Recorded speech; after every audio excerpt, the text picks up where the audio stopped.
Hey, Dr. Jubb. G'day, Lukey. How Hey. you doing, mate? Oh, I'm Yeah, so glad you called, and I'm really glad to to have you start this master class because recently got like a new influx of uh, viewers to my channel, and I know for me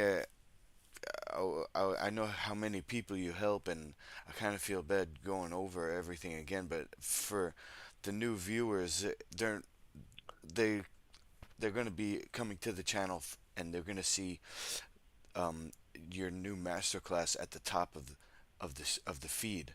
So it'd be way better for them to and easier for them to get the amazing information that you have. um, it'll be right up at the top for them. So I'm really thankful that you take the time to to give to give us this master class. You know. yeah. It's so amazing because lots of things are done, of course, more from bylaws, which isn't from. And so all the sorts of blasts and things in wars where Beirut is, in the crosshairs, and all people are Semitic are all in the crosshair, which are cousins of each other, and and then in Ukraine and Russia, all are in the crosshairs of each other, and I know that over 400,000 are dead, apparently, soldiers, which are from Ukraine alone. And this is sort of a paradigm of a military industrial complex, and that's not something that you and I selected at all as some social compact that we have. But where everybody just only might, like some people, listen to or watch activity which is like one winner and one loser, yeah.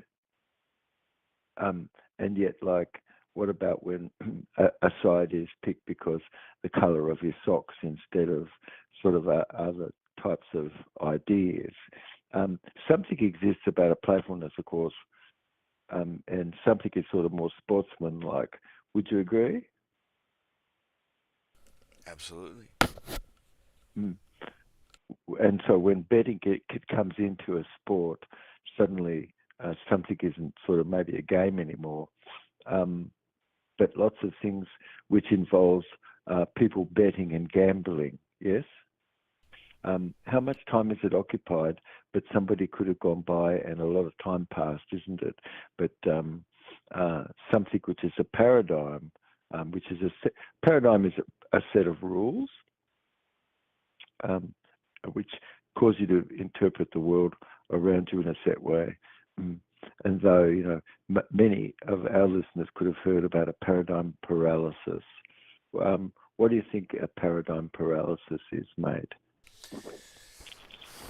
That's when it's like I have this thought that shape color is everything, and it's like anything that I think is Yes, okay.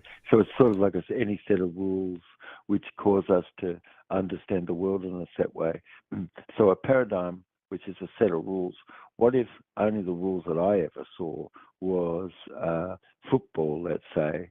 If I was an American here living and things, and all I did was to tune into football, and otherwise then I maybe gambled, let's say, right? But most of my life I might have been left this way. And so my own inner development, which that's a paradigm, that's a rule. Somebody could be focused on what rules that you have, which in the way that you look at the world. And so larger big pieces that are within ourselves predetermine how something is going to end up relative unless somebody changes what that is. And but anything you could say is actual changes what actually happens. Um, so, would you say a paradigm paralysis where you look, would you say that often, what would you say about cognitive flexibility where a paradigm paralysis is?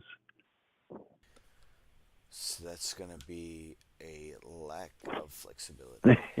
Yes, it is. Good job. Okay, it's a lack. Um, and so, um, if it's a brick that you have, right, which this is, and it doesn't fit in the old wall that's built, um, would a paradigm paralysis cause someone not to have certain properties? What if they've got a paradigm paralysis? Would they have the ease of ability to be able to what, or not have ease of ability to be able to? Change? Yeah, adapt exactly. So a brick that doesn't fit, good job, mate. A bit that doesn't fit in the wall, it's really built, and if you put that brick in the wall, it kind of doesn't fit. What happens to the wall when you put that brick in? It doesn't fit. Oh, The wall to the wall, is it going to destabilize? it's going to come tumbling down. Mm-hmm. How good is that? That's right. Okay. So far, like we're really bringing our listeners along in a master class. Yes. Because so far, if I go back over what you just said, was something's going to become tumbling down if it's a wall that's built of the past that costs way too much to uphold, let's say, right? Like the cost of legal name fraud, let's say, which we could talk a bit about at some point, or lots of things which are paradigms where somebody kind of has a thought that they are the name. And so is somebody a name is the question. No. No. Okay. So if you didn't know that, you didn't know that namee, that's where that comes from, namee, that a namee is just a handle that you have, isn't it? Yeah? To be able to identify. So you put names on things to identify, and it's really a name is just a way for someone to get a handle to get your attention, this sort of thing. So, but you're not a name. No, you couldn't be a name. That'd be not right. So you're not a name, but you could be the owner of a owner, the absolute owner of a perfected certificate of title. Yes, because who else could be? No one. They cannot be claimed. They can't be challenged. But that's the highest order where somebody is would be the owner, isn't it, of a perfected title. And so, what somebody says where anything is, and what the rules are where someone has engaged that in their own self, um, there could be a great capacity for cognitive flexibility, and they could also have quite a great capacity, much more for adaptability. But what would happen if that was a monopoly of the past, or like if it would go on? But what's the problem with a monopoly? The monopoly is you can't get a full picture. Maybe. Right. And so if demonocracy wasn't, but it was really what's supposed to be, and that's like you've got an ability to be able to have a verified vote, and you're actually selecting versus elected, and that's verified, um, people would be fine with that, especially if that was decentralized, because things in nature are not centralized at all. But if you didn't know that and somebody was going along where anyone was, a paradigm has existed that's caused you to consider the world around yourself in a set way, isn't it? Like, for instance, would you say that there's lots of topics which are called sacred cows? Sacred cow is is that something? Is that kind of like something that people they You can't don't want to question. talk about? Oh, okay. You Yeah, can't question. yeah. You're not allowed to question. Okay. Yeah, I think there's a lot of Yes. those. Um. Right. Well, you're allowed to question. So somebody just said you're not allowed to question. It's like, well, What would be a reason why you can't question? Well, one reason could be because you're only being considered as an occupation and not the title of a man. And you only have the title of a drive whore, let's say, as an ID. And that's fraudulent, forgery really, because some documents entered in and all that's being used, and that's not quite right because you're not a commercial driver, but you're not even having any vehicle that's being used for commercial purpose either. And then you could learn how to have insured that yourself, which you can do perfectly, and you could have readjusted it to yourself perfectly and given it the number, your UCC1 number or something. But and that's your personal property. And give notice of this and things and such. But if you have a paradigm where anything is like the court procedure, for instance, if you knew that Article 3 and Article 4 court are courts which are above contract and above government, and I want to ask you, is a woman, our species, above everything else? Yes. Yes, because that's your title. If I didn't give you your title and I told you that you were a drive whore or you were only a son of a purr, I wrote my own laws, and they were bylaws, and they were not laws anybody voted upon, and no law that any of us came to give through an Article 3 or Article 4 court, let's say, which sits above the Legislative Assembly of the state of New York, where you are, and any other state sort of thing. But would you say that things only have gone along, which is criminal, that you and I, we really haven't been engaged in public policy? And so where are you and I as a people, 26 of you, who gathered and gave something sovereign, which only could be a group that came together from not vested interest to examine something and have a presentment, and they could look to see if there's any government transgressions that is, and or contracts and things which is broken. But if you didn't do that, would you think if everybody felt, well, something must be seem to be okay because we've got peace officers and people who are supposed to keep the peace, but what happens if, let's say, you think everything is okay, but it's not, because first, only 32% of all violent crimes actually gets reported, and hardly anything gets reported today because the tactics of existedness is to isolate people. Where peace officers are, they isolate people when they go somewhere. And it's like a commando style to get something to themselves. But what do? That's a corpse. There's not often any central organized nervous system. And so what happens where you have that as a system, you're going to have less than half, or really, really less than what that number is actually investigated. So the vast majority of violent crime we don't talk about could be just going on where something is not investigated because the Crown or the state took aboard itself to be able to prosecute things, and they did that just by presumption on a friendly level. And corpus delicti, meaning no body needed to be there because it just was a state could take a charge, but then they could decide, oh, well, what we're going to do, this, do that, and decide not to necessarily look at anything. And is it a fact that since 1985, when you look at the quality of life crime, those have all risen quite radically because they're not anything that's been taken care of? Because if currency was just spent on lockdown for a long time and all the monies that would have gone to quality of life crimes was really spent on other things, you've got a lot of things going on where the world is, which I'm just pointing out, because like why would children all get rounded up during the time of some reset? And during the time of a reset, you see children getting orphaned in the world, which was at the World Fair in St. Louis and in Chicago and other places, like in the turn of the 1900s, when they started to let people know they had incubators. But I wonder if anybody actually asked themselves, where did all these children come from?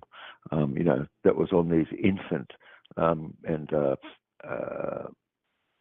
orphan trains, and what the reason would be that there was over 1 million people or more in sanitarium and orphanages and the like.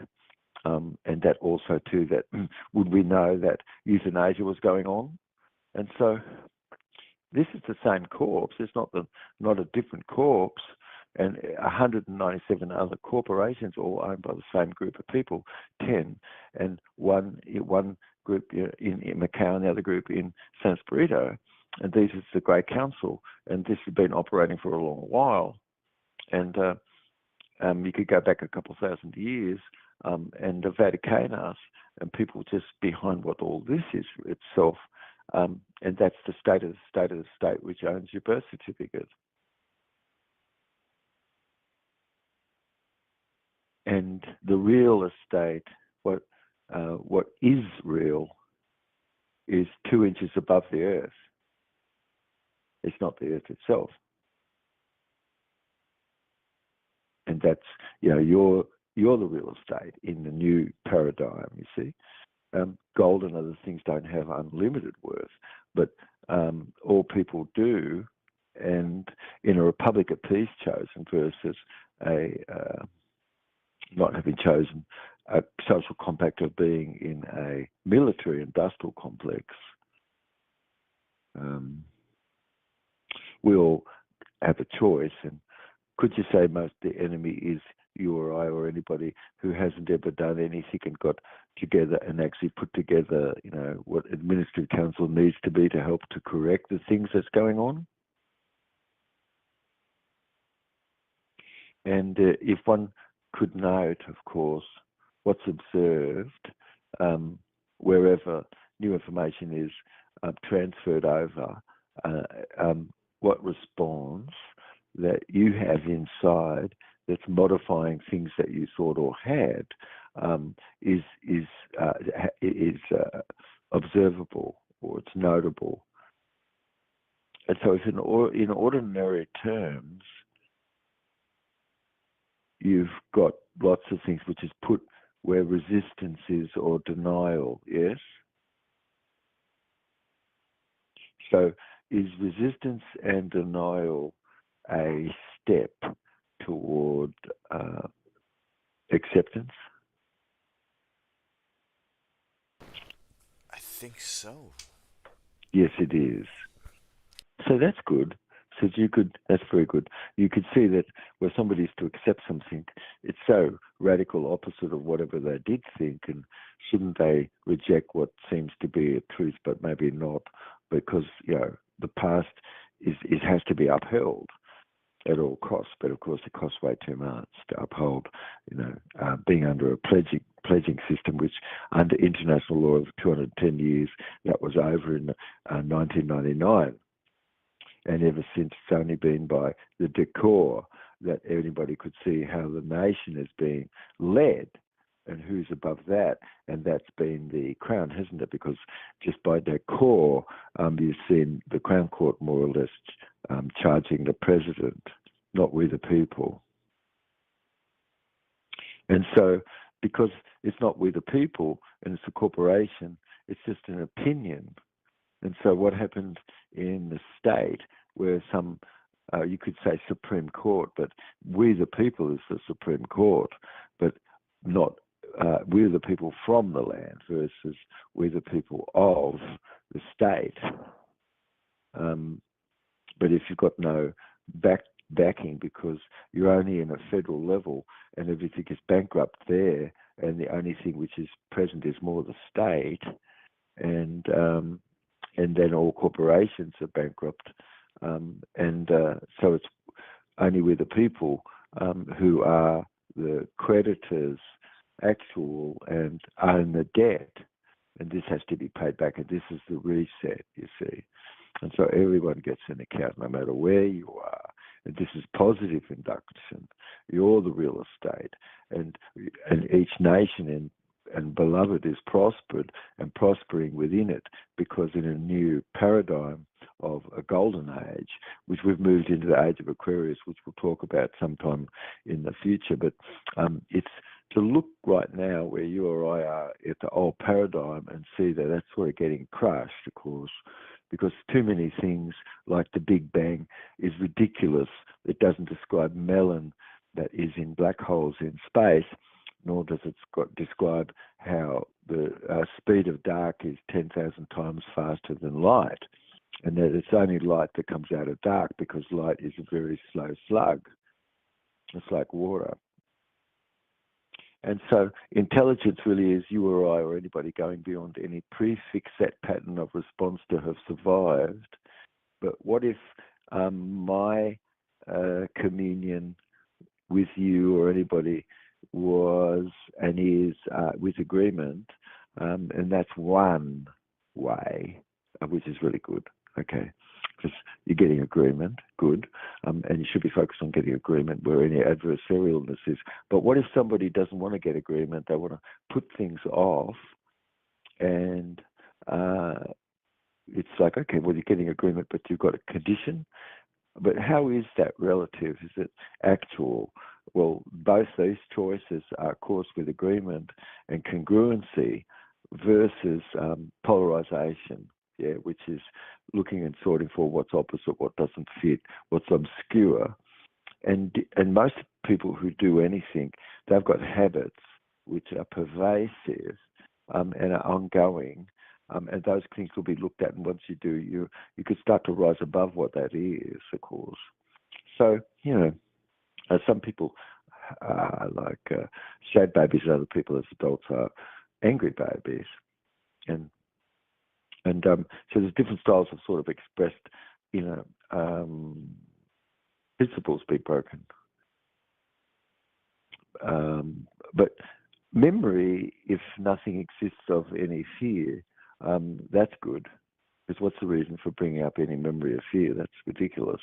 Also, to memory of pleasure and things, also too, sort of really a bit ridiculous. It's sort of turning your mind off or on. And is it that in a paradigm paralysis, if I thought that my identity was my attitude, do you have a feeling a lot of adults think this way? They think that an attitude is their identity. Mm. Yeah. Yeah, so being happy or sad isn't your identity. It's a behavior. But what if I didn't know that as an adult? Could I not have easier ability to talk about behavior, because I always thought that my identity was behavior that you were talking about? And so I could never extract that, and it caused me not to be able to hear anything that was said, because all was because I had dissidence about subject matter, because it was that whenever like the behavior was raised, like an attitude or some other sort of behavior, or someone brought up something which was relate to someone's capacity or capability to, or to do things, or to have got something done, or somebody just thought their environment was, oh yeah, my this is my identity, and they have all this string of things behind themselves. And when they would sit with anything, is it that identity that always is in a string of things that's completely not your identity at all? But if you thought that way, anything that anybody said, it would ought to trigger a lot of stuff, wouldn't it? Yeah. Yes, it does. So in eye awareness, somebody has in their center. What is your center in eye awareness?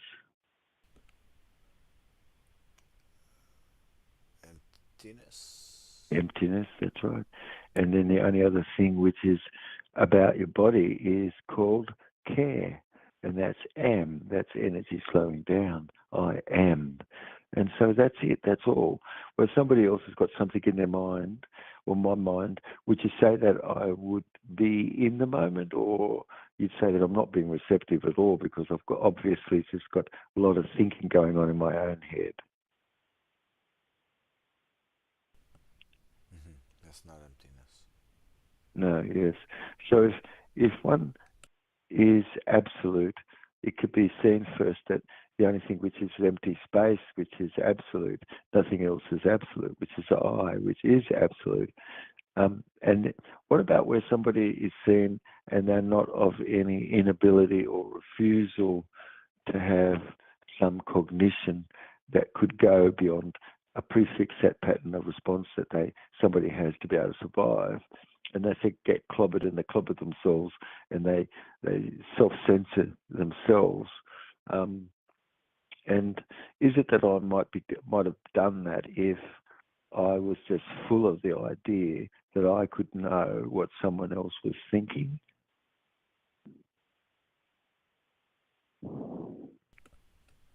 Oh, I'm not sure.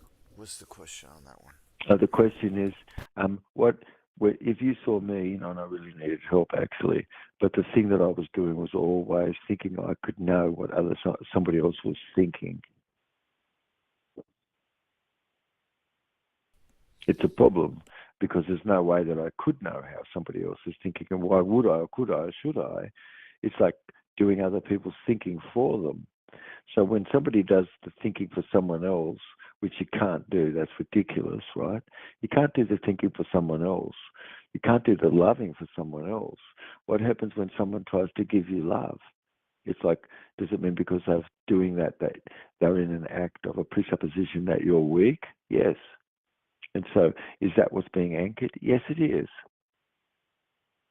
And where somebody didn't give themselves choice, like for instance, like if it's the first time you start to talk about what's COVID, for instance, right? You never studied it, you never looked into it, you didn't do 50 to 3,000 hours behind something, you had no idea what COVID meant or even COVID-19 as words, and who owns those words? And coronavirus, who owns those words and who created those words and who trademarked and got patents out on it and things, and who owns the patent office? And that's not really an office of anything that really is too sovereign, but what office is, or where would you go and start after legal name fraud is being used everywhere? But a paradigm paralysis could be broken, of course, and is when you've got a science more that's about paradigm paralysis itself. What's the science of paradigm paralysis, where something is broken, it's brought back to zero. It doesn't matter what anybody knew of the past. Everything they did know is brought back to zero when you have a new paradigm. So the watchmaker didn't note that this doesn't have cogs and springs, and it just was a quartz digital condition of keeping time 1,000% more, and because it didn't have any cogs or watch as a watch, the switch which was number 1 went to number 3 the next year.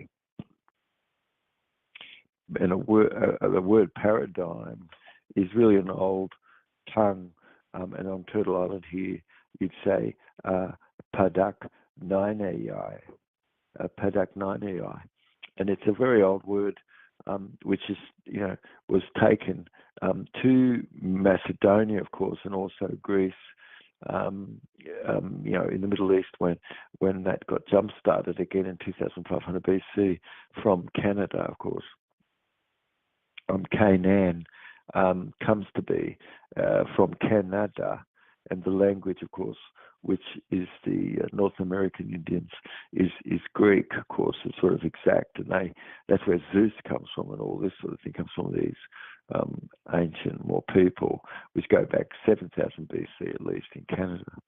But to show side by side a new paradigm, that's what paradigm means, to show side by side. But what's important really is to entertain what the new paradigm is that we're focusing on here, where it's a new reset, actual, but it's a useful unincorporation, you see, or a proper incorporatedness. But if somebody goes ahead and does a vision quest and they went into the future a couple of thousand years, look back, I think you'd take bigger steps because you could really see what the steps were that was taken to cause people to be moved more into a golden age. And nobody really then has to be stuck where some paradigm paralysis is, like one side wins and the other side loses, it's like, what about a win-win circumstance here where you are? Because isn't this truth? What's mutually beneficial is more truth, isn't it, eh? So would you say that if somebody had some theory or they hadn't examined anything inside, but they had accepted something, wouldn't they be going along to look at everything and there would be some sort of confirmation or bias going on with them just like confirming something that they already knew? Um, and it's like you're sitting on a hill and you've got your foot on the brake and you see the car next to you creeping forward. You push your foot more heavier on the brake, thinking that you slip backward. Because what the circumstance is in your own conditioning has caused you to interpret the world around you in a set way. So, for instance, if you got onto a train and you were going to go in one direction, but suddenly you saw the train moving in the other direction on the outside the window of the train you were on, you always lean forward when the train hasn't even moved. It's just reflexive. And so precognitive conditioning is sort of going on. And so, for instance, if somebody wanted to talk about COVID, right, let's say, okay, and wouldn't they want to talk about the definition of the word? Mm. What is the definition of that? What does that mean? Because if you didn't know that, would the common cold just all of a sudden become by some name? Or would some condition, any condition, just all of a sudden become somebody caught and then they put a name in there? Of course, divok, which is COVID spelled backward, is Hebrew for a bad spell. And, 19 is just a year gets kicked off, isn't it? And it was all planned so it would get kicked off. And it got kicked off in 19. And what kicked off was toxin a lot. But is there graphene in all the filters? And is that a danger? Because like asbestos has been used for a long while, and that definitely little particles of asbestos got into everybody. And is that what's getting into people when they're giving plasma? And all that plasma, what's going on where that is? It's sold for hundreds of thousands of dollars on sold, but only you're going to get $35 for that or something, and that's taken a lot of plasma from you. But what's the blank that's in history?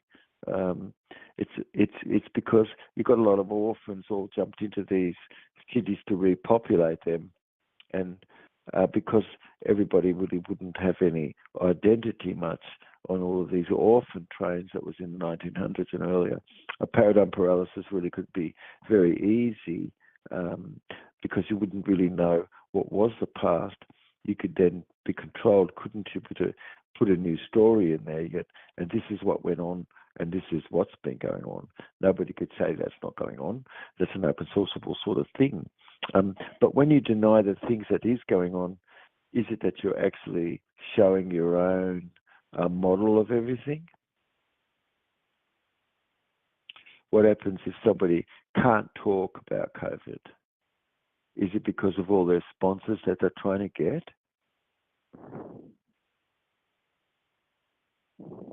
And why shouldn't it be like, for instance, if some text got written a long time ago, like in Samaria, a short time ago, really. But why wouldn't you want to know who the bloke was that wrote it and who paid him?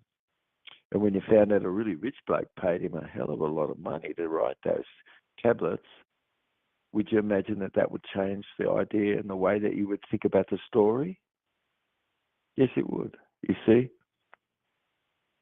But if we don't know that, it's the Crown Corporation that owns all of that, and what would be a reason why that was under the Department of Defense?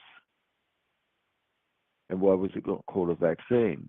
Well, because vaccines are all based upon something which had its definition itself, and suddenly this isn't a really vaccine. It's sort of something which is an add-on. They're all toxin, and these are just strange words to talk about a non-ecological toxin. If you look, you can see graphene, of course, is dangerous. There's lots of little sheets that form, and it really is drastic because it could be anywhere where in the body, and so that's new, isn't it? So something like a Lego of plastic that comes in every week, and microplastic from people's bottled water and things. It was a long time ago, which I remember. You couldn't sell a bottle of water. Nobody would want to buy a bottle of water. They thought that was extravagant to buy a bottle of water. And suddenly everything comes along in plastic, and you can taste the plastic in everything that you consume out of plastic. And the old paradigm is crushed because something is going on that's all been under negative economic inducted economy, and that was nothing of that was selected by we the people, and everybody's just fed up with getting a service, which no, but can you have to get a service because you're not actually there, actually helping things up, fixing things up? Which how could you do this unless you're a visitor, being in a visiting frame? Yeah. Okay. So many could be very upset because COVID is talked about, and the first thing that is asked at what would be a reason why you wouldn't want to know who invented the word, and once you know who invented the word, who is behind that, and then also it's spoken about like it's a contagion, yes, but is that so, or is it a toxin, a toxin, or is it just also a system as well, classifying things in the way that it does itself as an it, and like rules have been taken over, and so people have been given all sorts of drugs free to be intubated, and those drugs pretty much actually, how could somebody nearly come out of it afterward? And many people died because of that. So, none of us selected a military-industrial complex, none of us. We could select a republic at peace and get a new reset. This is the reset, and could you be silent that truth isn't served? Or is it here in us, which, really is a new epoch, of course, and it's sort of a paradigm shift. So, intuitiveness, yeah. I could be intuitive, and we'd be using language which is more implicit versus explicit sort of languaging. So something is precognitive before you go to walk, and what happens when you presuppose that the ground is there but it's not?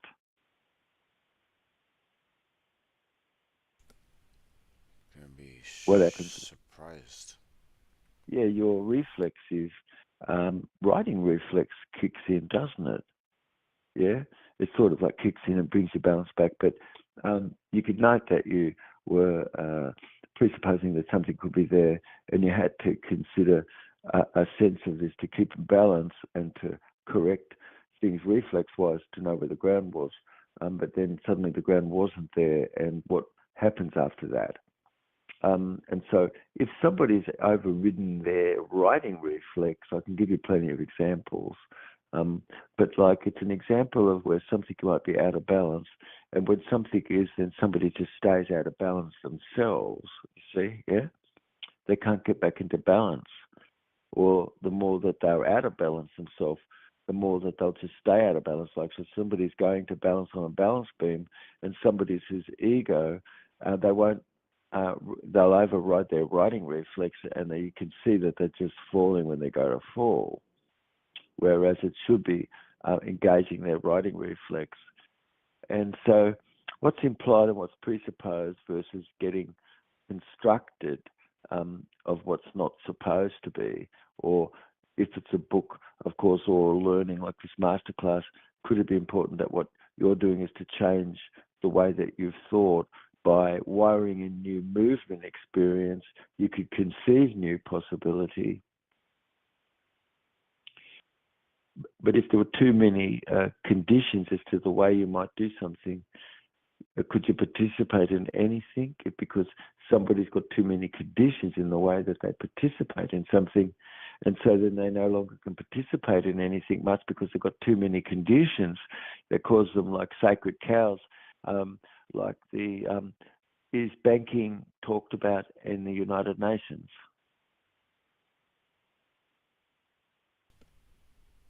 No. No. Right. Uh, and then most people are not really talking about money mechanics, but you should, because it's the undermining of your own currency where something is, which robs value from everyone, huge, and that should be stopped because an equation easily is to be put so that what's put into circulation is equivalent to people's product and service exactly, and that stops inflation, deflation. And shouldn't the currency have in its own intrinsic value, meaning it's got a worth of like an hour worth or something like $26 or something, and it's an intrinsic worth, and it also has a worth in perpetuity, meaning that what was earned when you were 13, is the same when you were 70 or something, and so these are sort of examples of paradigms for sure. We're talking about a paradigm of a republic of peace, selecting this and clearing away what we didn't select whatsoever, and that was a social compact being under a military industrial complex, you see. And so, of course, griffins and seashells were all on the buildings, and this is the flag of the Moor and the Kushmore Empire. It comes to be sort of more Tatar as the empire gets slowly eaten up, and only bits and pieces of it left. But it's all it is for not usury, you see. And they held on to the value of not having usury. And after the Habsburgs bring that along again in 1100s and get that kicked off like it's okay, but it's not, because positive inductive currency is for someone out there at the moment and not for you or I. And what would be the reason why $2.5 billion just gets sucked from local residents every weekend from gambling? And that's just the residents that 2.5 billion is from, not anybody else, like in Las Vegas, for instance. So where debauchery exists in life, you'll see a massive attention put to gambling, and they'll always be saying, oh, good luck, but it's like, yeah, what, you just said that my life's going to be based on the turn of a wheel? No. That's not a proper metaphor. Yeah. So where someone is really uptight because someone mentions that like a name isn't real, and somebody's getting very uptight because you just said a name is not real, and that's not true. A name is real. Okay, well, yeah, but do you know what's real and what's a fiction? Or what's real really is you who is living, who has awareness over perception and not perception itself. And you can only join like with like in eclectic maximum. You can't put the living with the dead. You can't put a rock and a rabbit together. IQ is really putting things in the same category. But if you're just into football and the weather, and you just start out all things just like this, it's very slow, and wouldn't you be the type of person just condemning anybody who comes along and brings everything to attention? Of course. But then that's the reason why that's not going to ever get watched or listened to much, is it? Unless something is contrasted that you're really listening to. I mean, your brain, like my brain or anybody's brain, could only change because you could see some contrastedness, right? Are you with me, Luke? Oh yeah, definitely. Yeah. Um, what stock could be between an old thought, which is syntax like you have a belief in the Easter Bunny, and that's the first time that's done to you, or like in the Christian society, and of course Easter bunnies don't lay eggs, and all sorts of things just like that. And you and I, where we were younger, more that we think in more concrete terms, and eventually we're able to think a little bit more in abstract ways of considering things. But somebody who's not developed, would it be because they just don't have any social interaction at all? I mean, next to none. And how grandiose would it be that someone has built himself up to be some expert, and when they have an expert who's spent like 52 or 53,000 hours that were behind just COVID itself, and do you know what self-assembly is, and do you know what a nanoparticle is, and what DARPA gel is, and what the testing is itself, and what happened to batches, what happens to when you grow batches up, and they become turbid because they no longer are stable, because they don't have they have larger amounts of something that you did, and suddenly in 220 you let all the standards go. Why? Well, because this is a prototype and it's for military grade. That's not for you or I.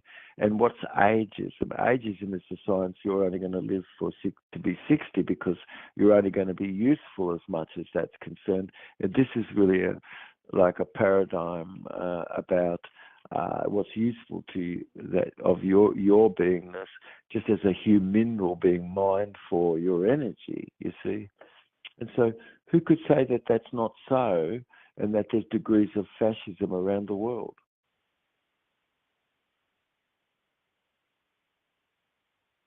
When you're mixing up a corporation which is dead and has no central organized nervous system with you who is living, the only person anyone we could join with you would be someone living who has a claim, because that's the only way that you could join somebody that's a claim exists. Otherwise, how could you join people, you see? Yes? And certainly couldn't be joined to something that's fictional, and the only way that you could do that is to say that you have an occupation. You're a drive whore.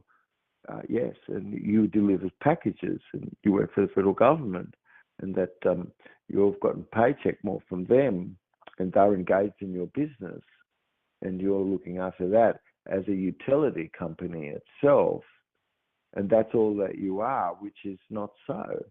On the right side of the court, which is Article 3 and Article 4, that's a claim, and that is personal harm. And if that's not listed anywhere, why not? Is it because a paradigm paralysis has been to stop and not let any claim come forward? And that's the role of the Crown itself. And anybody who works for the Crown is to absolutely stop any claim from coming forward because of that working for you and I? No. That's like giving a fox to guard the chickens. A therapeutic metaphor would be more as a therapeutic agent would be more like you're looking at things where what's cyto, meaning cell-protective, or has some cell-protective properties. It has some sustainableness. It's ecological, and yet it's possible for us to really learn and to bring those things in. That's much more cytoprotective, and to help clear away toxin and things like that. But what's very potent, it has great inhibitory activity against a variety of conditions to help clear plastic and things, and microplastic and things away. It's really purging a variety of endocrine disease. It's Jubb cell rejuvenation does, and neoplasm, which is really just stone formation in the pancreas, and also the Brenner gland, and stone formation right through the body. And so if someone minds the gut to mind, and they stop gastrointestinal hematological sorts of varices, which is sort of lesions, and they stop eating complex carbohydrate and protein, which always released somatostatin whenever they did that. And once they did that, they didn't have any more growth hormone. And that's what cystic fibrosis is. It's really underneath most everybody's condition. It's really a thick, sticky mucus where no histamine is, and you've got a gastrointestinal disturbance generally, which is really rife. What's the condition that most people go to the doctor for, Lukey? Digestive. Yeah. So the vast majority of people go to see the doctor because they have digestive disturbance. And where's the pain and the discomfort mostly, where people could say generally?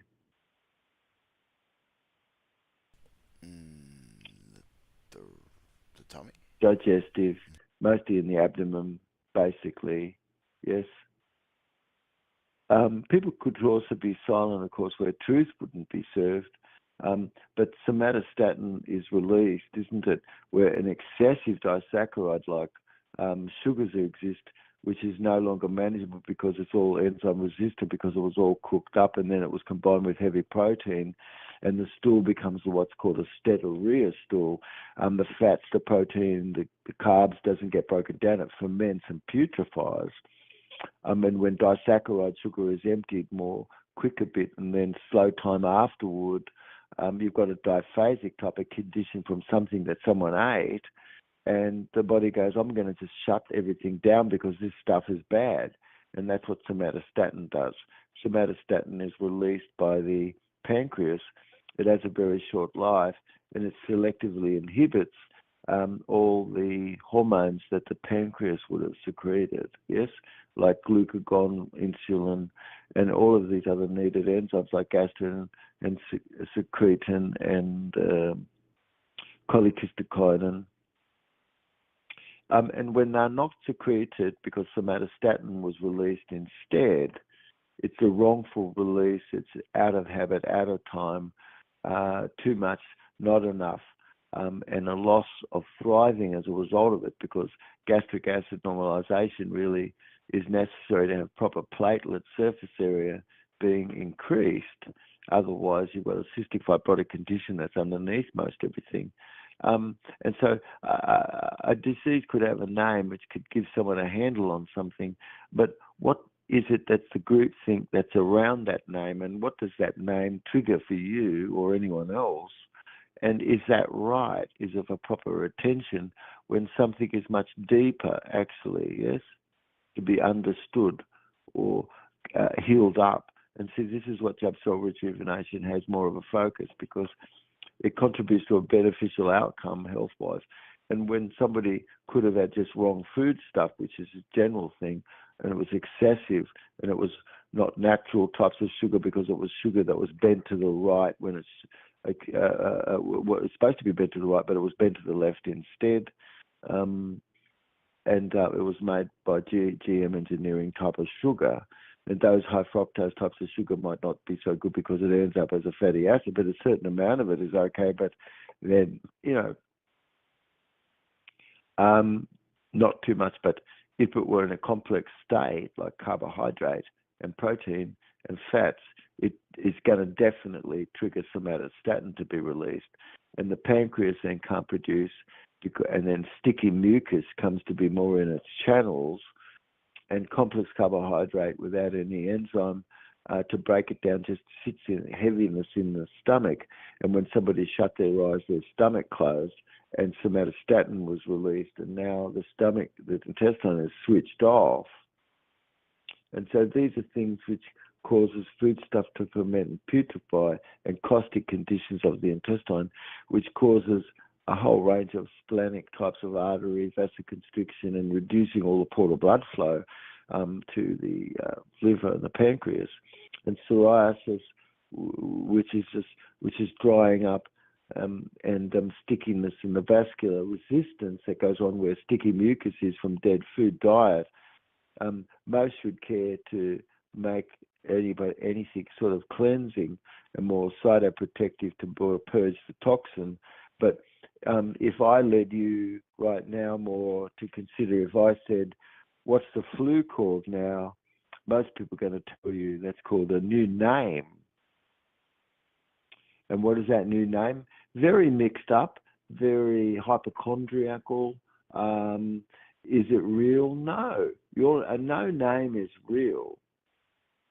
It doesn't mean that it's not about reality. Something could be a handle to get on something, and it could be a nominalization, though. So when something is an activity, Lukey, it's a verb, but people are describing it as a noun. And so how are they ever going to get to the truth if you only consider it to be something you can put in a wheelbarrow, like an entity or something, which you can't put an entity in a wheelbarrow, but you could put a cup in a wheelbarrow. You can't see the forest, but you can see a tree. You can't see people, but you can see Sally and Mary, or Ralph or Roger or someone. And so you and I, we more are live food, more plant-based and monophasic to eat once a day. And worms, given just a bit to eat, they could live 600% longer than worms just fed whatever they loved just to eat until they died. They lived a 600% shorter life. And so the intestinal and digestive tract really is meant to be rested, but if it was never rested when somebody aged, they could age and it all would be set more tremendously. One could be burning the candle at both ends, and they never rested, and always they broke their fast way too early in the day and didn't get their intestine to get a bit of a rest, you see. And so isn't these the things that are multiple cause that's behind disease? And when somebody says, oh, you've got this, you've got that, is it really true? Well, you might have symptoms of something, yes, but then does it actually, no, it doesn't. It can give you a handle on something to be able to talk about something, but then what are you talking about getting rid of if you don't deal with the root, and if you don't consider that there's things which is universal, which can then be expressed sort of in multiple systems, and that COVID is a word that's made up, and that it is behind something which is, toxin, which is add-on material. And what does that do? That knocks out genetics, gene. And what's the reason why the 1p36 gene, which you can get a test, it could show you whether that's so or not, because you really do need that to actually make neurotransmitters, plus you need that to actually have, to keep tumours at bay. And is it a reason for turbo tumours during a time of all the vaccination, what's been going on? And how much is sustainable where anything is, but lactic acid could have been produced that ferments in the body, and that's what neoplastic condition is. And if you stop and block and turn around sodium's entry into cell and you have potassium fresh come in instead, you could turn the condition around. You could raise the voltage of your blood, so you could actually really turn something around. But our somatotyping is more a frugivore. But could people just stop listening because they heard that? Many things, in fact, isn't it? But our somatotyping certainly is as a frugivore, and the strength of the hydrochloric acid is a pH of 1, which fits to a frugivore. Omnivore's pH is around about 4. A frugivore doesn't produce much hydrochloric acid, but an omnivore produces a lot more hydrochloric acid in a greater quantity. Yet it's only a pH of around about 4.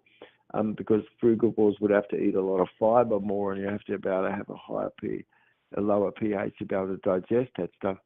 But shouldn't silence be if somebody is able to keep their mate? Certainly. Of course, our species' digestive system is social, and our cells arose not through mitotic cell division, but by the process of colloids of life aggregating, fusing, and differentiating. But how could we hear anything about this story if you're not in a world which is not monopolized, which you are? We all are living in a world which is monopolized.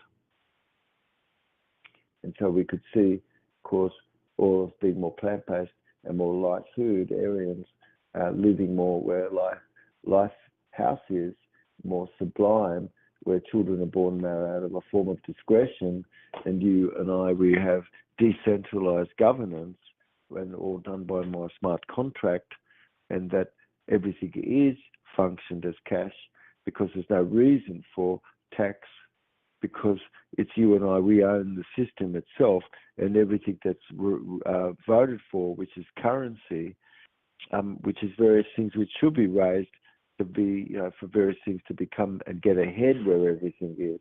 And so this is the real reset.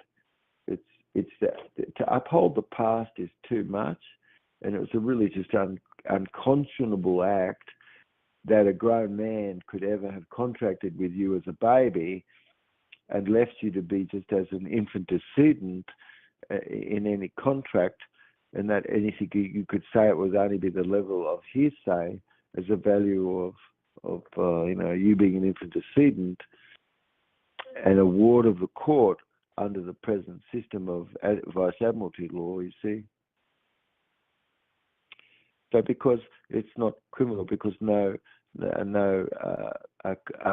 victim was, and because it's not civic, because no contract was, then what is it? It's a commercial crime. And does a commercial crime exist? No, it doesn't. No, it doesn't. Something could exist which somebody should pay, and something can exist which could be set off, and something could be done to somebody could be a fiduciary and they could learn how to set things off, because in the Public Law 192 and House Joint Resolution 192 and Public Law 71, 72 is all relate to a time which has been hidden in tobacco and firearms, which really is that it would have been treason for us just to have taken away all our gold, but it wouldn't be if I left a loophole for you. But it is that it's the Federal Reserve Government and the corpse itself which has to pay the bill. But life begets life and dead begets dead, you see? And you and I, we really are what we eat. And certain, like what we've been talking about as far as paradigm is concerned, somatostatin is a substance, and if that were being released, it always can have caused a range of things, and if it were not enough and it wore out, it starts to cause hemorrhaging and things, and a lack of control of arterial bleeding and this sort of thing. And so somatostatin inhibits the gastrointestinal, endocrine and exocrine gland, and the pituitary, pancreas and the bladder gland secretions, and also modifies neurotransmission. So it impairs and modifies memory and the formation of memory and these sorts of things. And it comes to be a bit of a non-functional state. But COVID is a nominalization. When I use a noun that hides a function or hides a verb, but then it just is used, and I'm never able to get to what the meaning or specifics of what that is.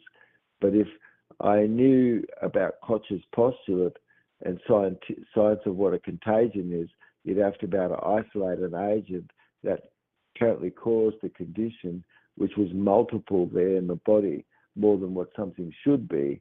And then when I take that and I introduce it somewhere it causes the same condition, that I can extract that same contagion from. And this is what would be contagious, but there's not anything that's like that.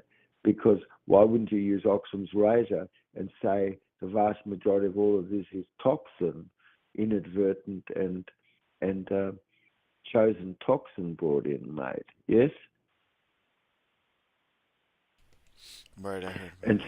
yeah, so when diseases are all reclassified, like you've got polio, and suddenly, because you've got polio vaccine, and suddenly you reclassify all the diseases that was under polio, and now the only disease that's left is infantile paralysis, and all the other diseases is gone.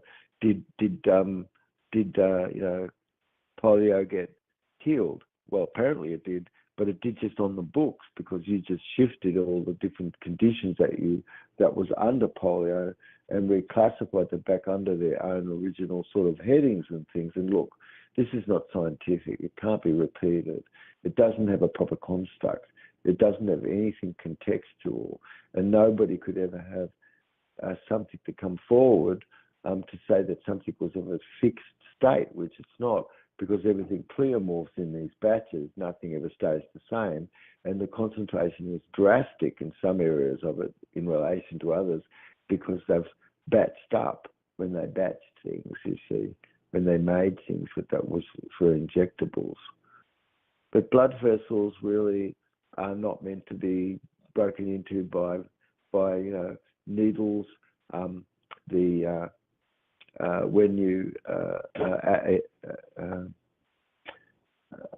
when you take all the water out of what's supposed to be there, nothing's supposed to be as a bubble when you aspirate something. But are things like that aspirated like properly, or is it that actually bubbles do go in, and those are things which really is pretty toxic, but also to water is toxic because it's not Y-shaped water, it's Z-shaped, typical, not Y-shaped water. So it's not water that could fit into the body. And so all of these things are not ecological. That's gone on. And so, somebody could learn a little bit more about like what it is that actually kicks off a cold or starts a flu, but it's really a bit of a cleansing. Anyway, we've covered a bit of material. I was wondering if for the shows that we do that's coming up, it's really possible for us to get more into, how mineral, what's the difference between a mineral which is nutrient versus a mineral that's not. And we could talk about what albumin is and raising albumin, which would be very important. We could go on at some point to talk a bit about histamine and things, and is your atlas aligned?